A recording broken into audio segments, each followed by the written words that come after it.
Hi everybody, this is TheHande. Welcome to another little Let's Play video, and I'm joined again by Retro Kaiser. Ahoy hoy! Yes, and as you can see, this is Mega Man for the DOS. Now, some of you might be wondering, by the way, can you see the title screen right now? Yes, I was Good. about to mention that is one ugly title screen. Yeah, you're gonna see the title screen, and you're gonna see the title screen again because I'm not actually playing right now. You might be wondering, didn't you, Kaiser, do Mega Man Let's Play, a Let's Play on the Mega Man DOS game already? Yep, that's what I was wondering. Didn't we already play through this ages ago? No, we never played through it, but we did do one episode where we played it for like half an hour, and I gave up. So this time, so what this actually is a recording of me playing this game. Recorded some time ago and streamed on Twitch, but I had no footage. But I didn't have any commentary over it. And what ended up happening was that I managed to beat the whole game, and this time now we're getting the proper start. So we had a little false start there because I had some technical issues, and then now we're gonna start. And as you can see. If you compare this to the old episode of me and Kaiser Let's Playing this game, the game is moving a bit slower than it did before. That's because I've changed the cycles on DOSBox down to 500, and when we originally played it, it was like somewhere in the neighborhood of 1,000 or 1,500, or somewhere in between. So going by vinyl record terms, we're playing a 33 RPM record at 45 speed. Yeah, so you can see that I can more easily like navigate past the dogs there. I've noticed that. And killing them isn't such a hassle. And now we're done with that horrible intro stage. We can finally start the game proper. And I've mentioned before that I actually don't like the intro stages in most Mega Man games. I kind of just like the fact when you have the... When you just start the game, you have the stage select screen from the beginning. So yeah, now we're doing Dynamax level. I can see those intro stages that do get in the way. Yeah, it just kind of slows you down because the intro stages in most Mega Man games aren't very memorable anyway. So, and plus you'll be starting off with that intro stage every time you start a new game as well, instead of having the freedom to pick of which level you want to start out on. The Mega Man X ones aren't too bad because you have the dash and you can kind of just half-ass your way through them most of the time. So yeah, this was the last level I think we played in our original Let's Play of this, and we actually got the least amount of distance into it because, well, we're about to find out in a minute why. You brought up we're actually having to we're re-recording this because we had some technical issues. You were about to talk about Mega Man Extreme 2. That was, we're talking about that when referring to the intro stage, because that does have a hefty intro stage that's full of cutscenes and a level that has a very tough, well, not a very tough boss in the end, but has a tough boss at the end, but not very tough, but just regular tough, and it just gets in the way because I just want to select levels and start the game. It just feels weird being stuck on a tutorial level in a game. Yeah, I've only played, even though it's not really a tutorial. Yeah, I've only played the first Mega Man Extreme, just very briefly years ago, and I don't remember much about it except that just like the Mega Man Game Boy games, there's they kind of borrowed the same format where they take like some of the like Mavericks from like two corresponding SNES games, the same way they did it with the originals, and how they took like always Robot Masters from two different games. Nice. Yes. And I also seem to recall that Mega Man Extreme 2 is the one that has a female villain called Bergana. It's one of the two. I don't remember which one exactly. Oh, I do remember there being a female in the intro cutscene of the game, but she seemed to be too friendly to be the villain. Yeah, because and Iris is in one of those two games. It's the only other game where Iris actually appears, besides X4, of course. Oh, you're in the perverted hand grabby room. Yeah. I mean, the thing about this game is, compared to Mega Man 3 DOS, yeah, these gates are really weird. Like, they have this... Like, this is kind of a weird assembly line. You know what? This actually... You know what this reminds me of? This reminds me of the freaking assembly line scene from Attack of the Clones. Because it's sort of like that.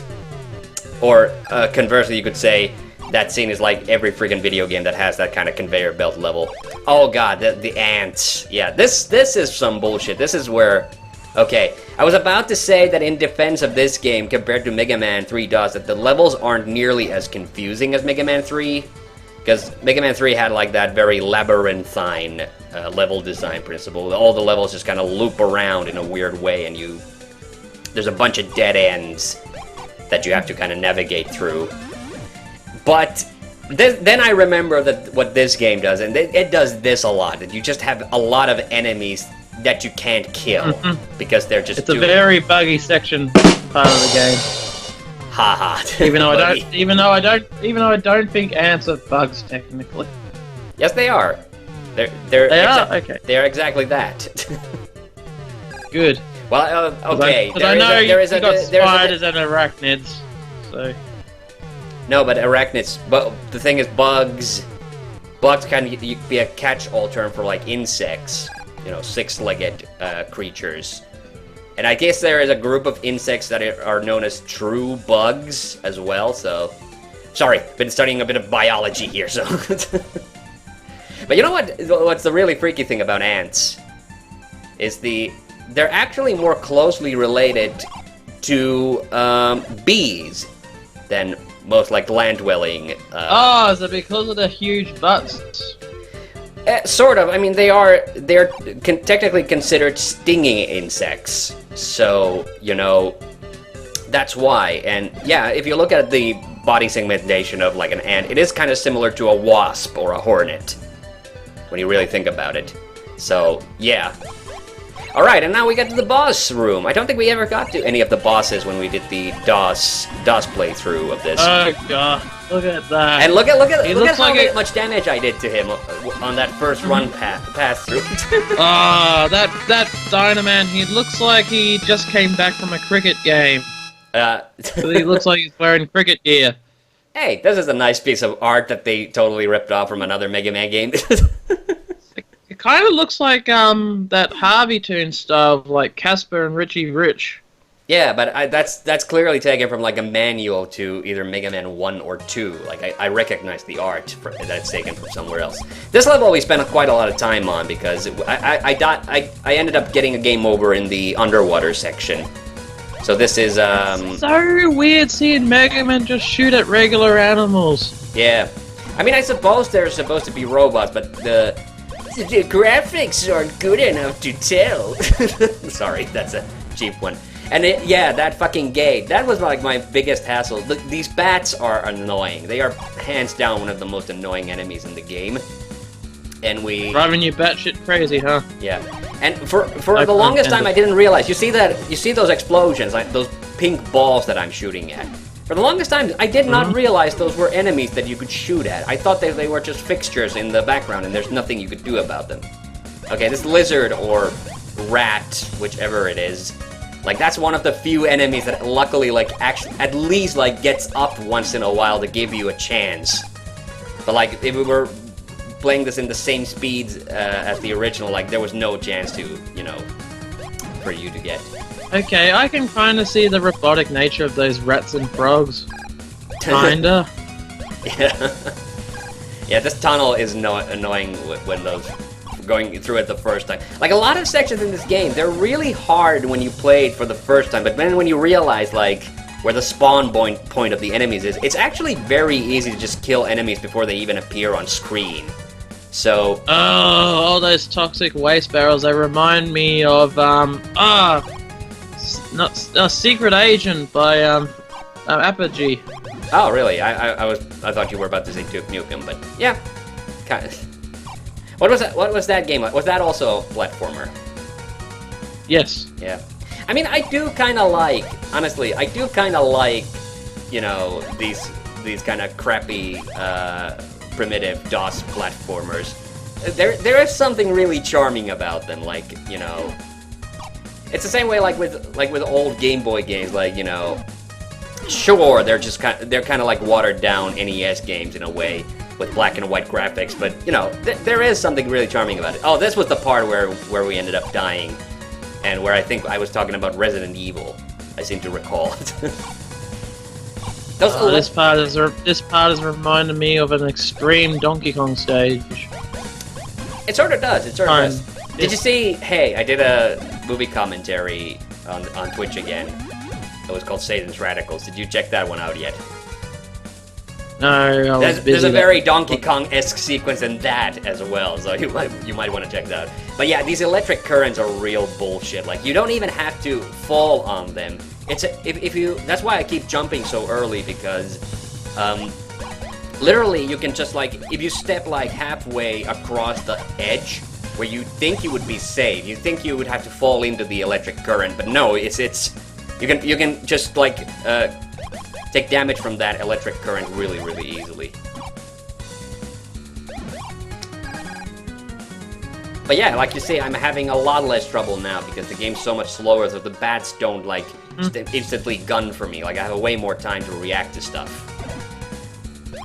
Yeah, this game sort of gives off the impression that you can shoot the upside down bats to just eliminate them for good. Don't know if you can actually do that or not. No, those bats you can't do anything to them. It doesn't look like a play sound effect or anything either. It's like, that's just the spawn point. And this part is also bullshit because there's that ground level fire. No. Yeah. No way to jump over that. Yeah. There's a lot of segments like that in this game, and the only thing is that most of them aren't like harmful enough to kill you. They're just like consistently like bullshit enough to like really to just like piss you off. Yeah. This is another disappearing, reappearing blocks. This is where having the correct cycles. This eel is really annoying. It takes so many goddamn shots to kill. So. And I love the little thunderbolts around them. Yeah, that is just like, but it too does not look like a robot. It is definitely like, it does look like you're just killing animals in this game. So, in the sequel, Mega Man 3 DOS, you know, they at least made the enemies, and yeah, the enemies. This is another problem. The enemies just keep constantly respawning. So even though I keep killing that eel over and over again. And the reason I keep doing that is because I don't want to take damage from it when I'm trying to get back to the beginning. But yeah, like these segments with the disappearing, reappearing blocks, they are impossible without the cycles being correct. And this definitely looks like just a cheap-ass version of like Bubble Man. But at least it kind of looks like a Mega Man character, like, you know, not a good one, but you know. It's close. It's pretty close now. And yes, I will. During this playthrough, I did not use the master weapons once. I was too afraid to hit the function keys because I know one of them quits the game, or at least maybe it's escape. But I was afraid of hitting the function buttons. Yay! You got the calculator. Yeah, you keep getting these calculator things. They do look like pocket calculators, definitely. Here's Earthbound.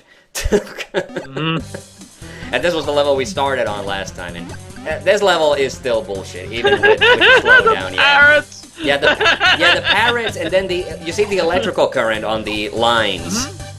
Yeah, and then the mosquitoes. Oh my god, the mosquitoes are such fucking bullshit to try to kill. I like the little touch of being able to go behind the cloud there. Yep. I mean, again, you know. People can, you know, this is a bad game, let's be honest, but at the same time, I kind of do feel bad about, like, shitting on it too much because, as I've mentioned before, there was only one programmer. Basically, the game was made by one person. And you're gonna see that once the credits start rolling. There are credits, actually, so... Another misleading spot here, those grey spikes at the bottom look like they could hurt you. What spike? Are you talking about the supports for the turbine? Yeah. they look like you know, spikes. the turbine that's pushing me back. Yeah, this is annoying. This is really annoying. They made this environmental hazard. I mean, this is sort of impressive. I think this is sort of impressive for, you know, this game. And honestly, like, I think I could maybe, like, beat Mega Man 3. You know, after having beaten this, I think I could actually beat Mega Man 3 for DOS. It's just that the final castle stage is such utter horseshit. Oh yeah, and then these fucking generators that pull you to the center, the core. That's not bad animation there, the lightning, the electricity going up like that. Yeah, that is actually decent. That's more animation than they gave most of the enemies. You might have noticed that most of the enemies have like 2 frames of animation. Mega Man does look mostly like himself, but it's weird that they couldn't get like the whites in his eyes, and also that he has that kind of weird sheen on him. Yeah, he's not quite white. He's not quite yellow. He looks like he's coming close to looking like a Simpsons character with that pale of skin. Yeah, it looks a bit too yellow. That's the problem. Yeah, and I had the TheHande graphics for this. Mega Man 3 didn't have the TheHande graphics support, and I believe they had to do that simply because you know, having that extra color palette for this. I mean, this is not. Well, maybe what are you in Castlevania now? Maybe they had 32 colors. I'm not sure. Yeah, these spiders are. You know, I did realize eventually at some point that you can actually kill the spiders when they're coming down, but it's really not worth the aggravation. I don't remember how long I was stuck on this part. Yeah, I mean that spider is kind of obvious, but I realized like on 500 cycles, it's actually possible in those tunnels as well to shoot the spiders as they're coming down. Yeah, these mosquitoes are really annoying. And they just keep gunning for you as well. So, yes, there's energy tanks in this game. They're not necessary at all, because... I think... Oh, yeah, here I think I was trying to figure out if I could get the weapons menu open, but... So I tried a few of the function keys, but I ended up not doing that. And this is where we got stuck on our previous playthrough. Again, because the disappearing, reappearing blocks are just impossible to do on the cycles that I had. That water doesn't look too bad, but the thing, look at the spike pit, like how the spikes are just floating in the air. There's a reason for that. Because we're gonna go underneath the spikes. Yeah, the level loops around. So, you know, why not, though, put, like, just the bricks there? That's the thing that I'm puzzled about. It's like maybe they wanted to make you think that if you get stunned, you can just fall through the spikes. Yeah, but there's no enemies in that part, so you can't get stunned. I wonder if you could. I wonder if it would be possible, but I don't think there's any enemies that would follow you far enough. Okay, I think I was genuinely lost here for a minute because I had never gotten like this far into the level. But there's a ladder in the upper left corner that takes me to the boss room. So it's this big honking room that has all these platforms, and I'm kind of going across the floor now. I mean, it's not at all easier to go up top because there's turrets shooting at you. Oh, I did game over here, so we get to do this level all over again. So you got any fun? Again with the parrots. Yeah. I'm like, I've got a question. Out of all the birds for the stage, why parrots? Why not why parrots? Parrots? Why not parrots? Have you ever thought about that? It just doesn't make sense to me. And yes, I know this is already a nonsensical game, but it's like, come on, at least have crows or seagulls or something up there. Yeah. I was thinking about like how that was such a kind of a dumb brain party moment, but like in the Mega Man 7 Let's Play, when I see the crows in Shade Man's level, and they kind of remind me of the rooster robots in Sonic 3, you know, the ones that blow you away. Okay. So I immediately had that moment. In Soviet Russia, cock blow you. Yeah, and I had that moment in my head, like, we're thinking, like, I better phrase myself very clearly here so people don't actually think that I confuse, you know, you know, crows and cocks with each other. Oh boy. Speaking of crows and cocks, I've been exploring my town a little bit, and I finally decided to walk into the local library, and I found that they had like a graphic novel section. Yes. And one of the graphic novels they had there, which interested me, is like a graphic novel collection of Edgar Allan Poe stories. Oh, cool. So, which ones have you seen? So, have you read? How much of it have you read? I just did a quick peek through it today, and I noticed it had the Raven, and it's like there's not much doesn't seem to be much dialogue in that book. It's just a lot of giant pictures, really. Yeah, I have. But it has got me interested in actually like, oh, why haven't I looked for the Poe books in the library yet? Yeah, that would seem the obvious place to look for them.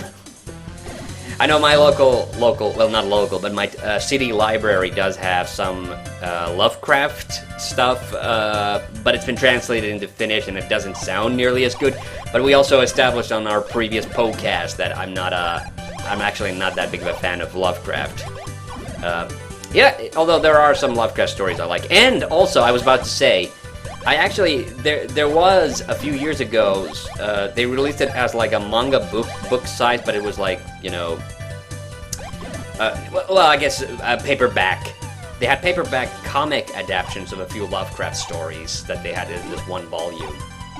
And it actually looked quite good. The thing that I find interesting about libraries these days is do you have I'm trying to phrase this correctly, but there used to be a lot of video shops around here, and they've all, you know, gone on the wayside. Is that this sort? I guess that is the same case in Finland. Like, so assuming that you've had. Are you trying to build up to the fact that do you know that you can rent movies from the library? Well, I know you wouldn't know that, but I'm just saying that it's funny that like there's no video rental shops around, and the only thing that comes close is the library these days.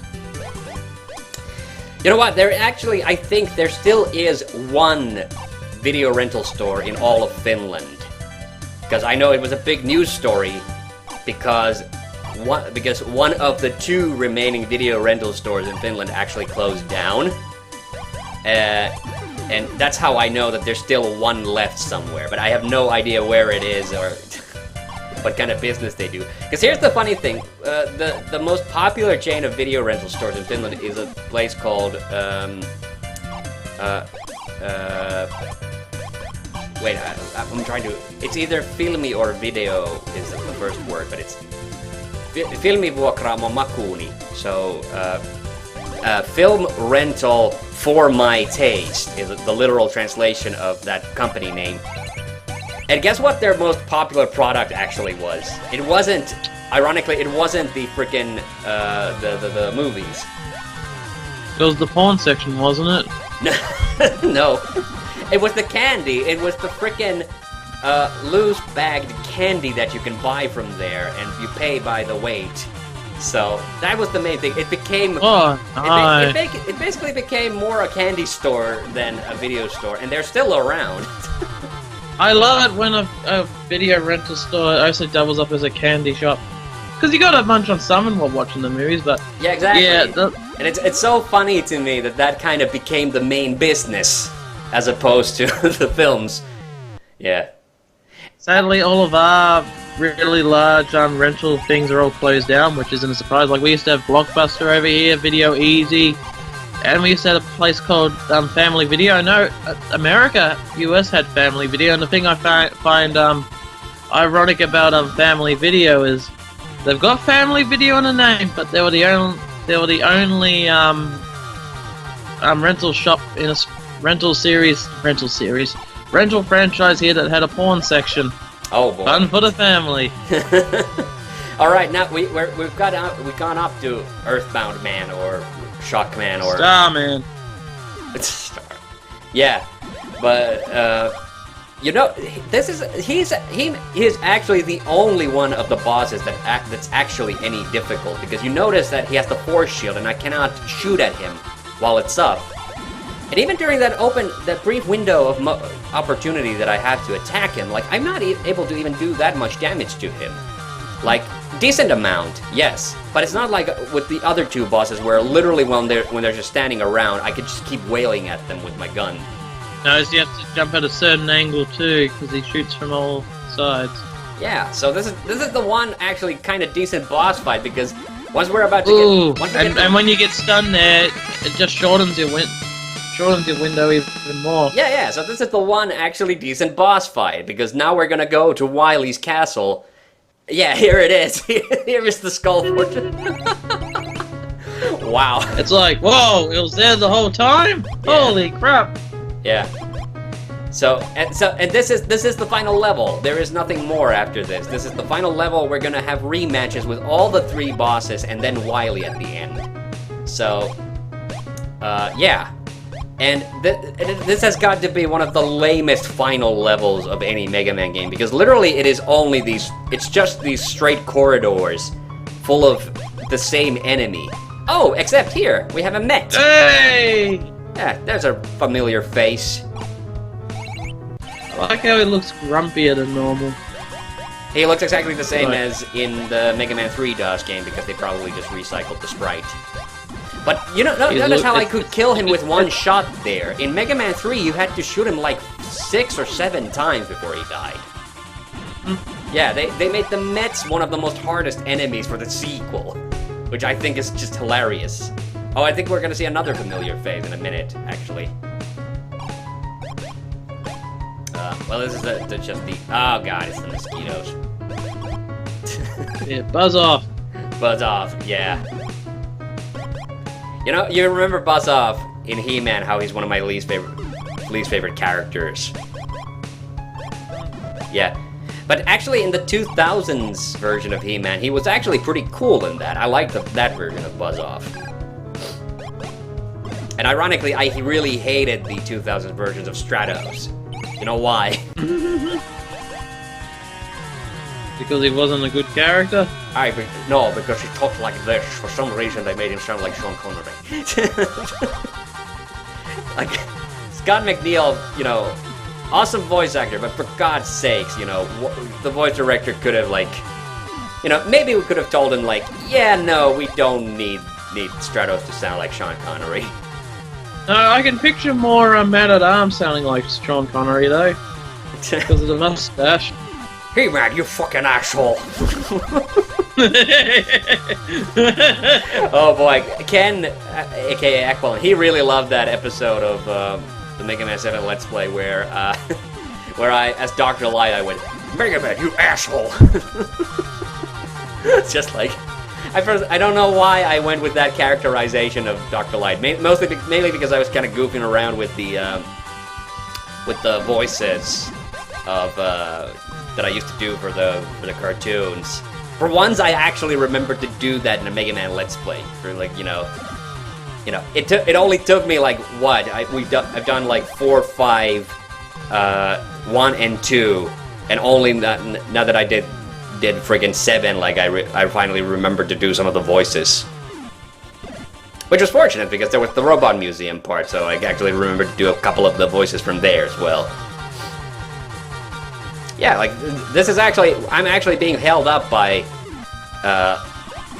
Jesus, this is not Dynaman. Dynaman was the water enemy, weirdly enough. So, what the hell was he? Was it Sonic Man? Sonic Man was one of the enemies. Yeah, Sonic. Yeah, but this is not Sonic Man, he's electric. What Dynaman was the guy in the big cricket gear? Oh yeah, you're right. That was Dynaman, and yeah, I have no idea. Like, these are such fucking generic, like, you know, Robot Master names. These enemies, I hate these fucking bees that drop the nails too. Like, that does not look like something that should be able to, like, even do damage to Mega Man.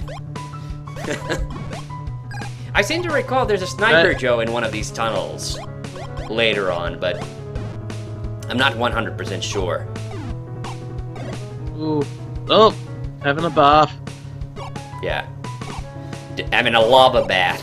Not an acid bath, luckily. I keep shooting those. Yes. Oh yeah, hey! so stupid looking, this boss. Cricket Bomb Man. Yeah. That's his thing. He jumps over you and drops a bomb. And the explosion does hurt you, so he's kind of like a kind of a shittier version of like Crash Man in a weird way. Was that my last life? Oh yeah, this is the thing. There's no checkpoint, so yeah, if you die in any of the boss fights, you have to start the whole thing over. So I think I'm gonna have like at least 2 more runs of this because I died on the Wily fight the first time. So what's your favorite Mega Man soundtrack? That's hard. Cause I kind of like them all. I can't just pick one. You can just say Mega Man 2. I don't mind. That's a hard one to beat. Mega Man 2 is really good. Yeah, exactly. That's one of the better ones. It's the best one, probably, easily. Like the only piece of music in it that I'm not a big fan of. I don't really like well, and it barely like count. Like I don't like the menu and like, you know, password music that much. I'm not a big fan of those. And of course, those were the ones that they then recycled for 9 and 10. Yeah. Like, you know, Mega Man 5 is my favorite game overall, but even I'll admit that like that soundtrack doesn't quite match the, you know, the memorability of 3. I mean 2. But 3, I was about to say, 3 is also another good one. I really like that one. Especially Sparkman's level. You remember that one?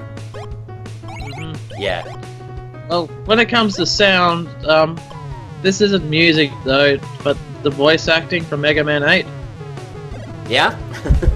Yeah, I like that one. As goofy as it is, it has its charm. Like, yeah, hi, I'm Aquaman, but you can call me Guy, buddy. Handsome guy. Handsome. Yeah, I like that. I like goofy voice acting as opposed to, because I'll be honest, wasn't that big of a fan of the voice acting in Mega Man 11, except I did think Roll sounded really, really cute. Especially when he went to the store and every time she said, ta-da, all done. Do you remember Mega Girl from Captain N? No, I do not, because I haven't seen Captain N in ages now. She was in the... You remember the episode Happy Birthday Mega Man? No, I do not, unfortunately. That's where Mega Man went on a quest to get himself a heart, so he would become living. So... Oh. So Dr. Wright... That's... So Dr. Wright, because that's what they called him on the show, basically created a sister for him called Mega Girl. So... Basically, Mega Girl was basically Mega Man, Captain N's version of Roll in a way. I liked her. She only had one other episode appearance in the second season. She had like a little background cameo, but that's about it. She sadly didn't appear in a lot of other episodes. Yeah, because when you say Mega Girl, the first thing that comes to mind is the video game Meta Girl. It's just Mega Man, but you play as a female in a skimpy outfit.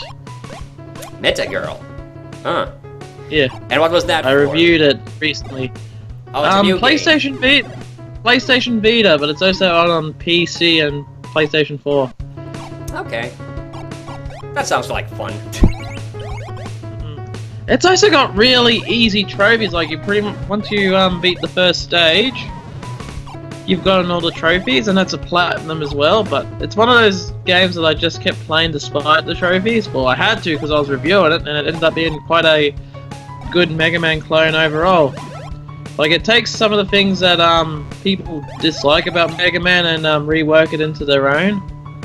Like they change like the how the sub weapons require their own ammo. They just change it to like yeah. Yep. The Red Power Ranger edition. Well, that's what they look like in Mega Man 2.